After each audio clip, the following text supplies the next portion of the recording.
Wild Card weekend kicked off with two AFC games, and what a finish in Cincinnati. From CineSport, I'm Pete Mundo, joined by Eddie Pells of the Associated Press. Eddie, when you look at the Steelers' 18-16 win over the Bengals, what are you going to remember most? Well, there was nothing uplifting about that game other than maybe Ben Roethlisberger somehow coming back out there after having Vontaze Burfict, pile all 260 pounds of himself on top. Burfict and Pac-Man Jones getting 30 yards of penalties. What a almost really sickening display of just complete lack of self-control. Burfict on another day would probably get fined for what he did to Roethlisberger. That was borderline clean. This thing that he did at the end of the game that basically ended his team's season will also cost him a lot of money.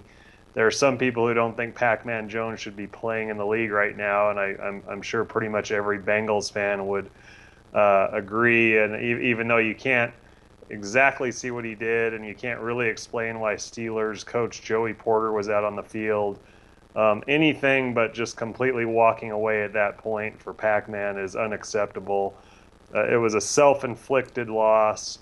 It was a kind of an interesting game to watch the end of, but there was nothing good about football that happened there. It was just kind of a bad way to end a game. Eddie, let's look at Marvin Lewis. He's now 0-7 with the Bengals in the postseason. What happens to him from here? Well, they won their division. They wrapped it up with, a backup quarterback. They probably should have won the game today with a backup quarterback.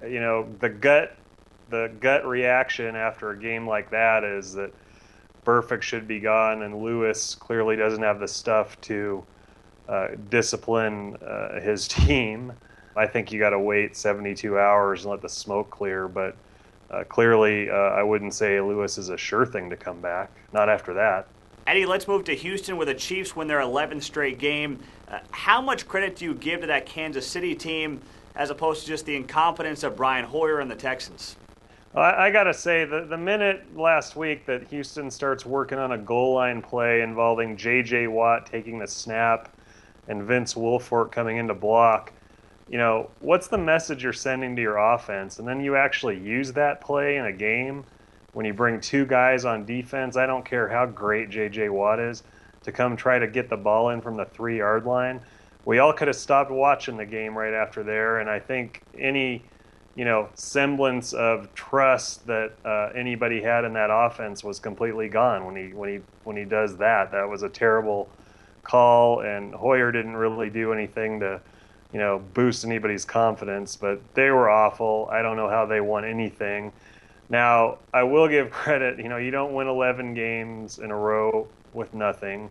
Alex Smith got his 190 yards like he does every week. That's a very, very solid team, but it's going to get a lot tougher for Kansas City because they actually will play a team with an offense and a quarterback next week when they go up to New England. He's Eddie Pells with the Associated Press. Eddie, thanks so much.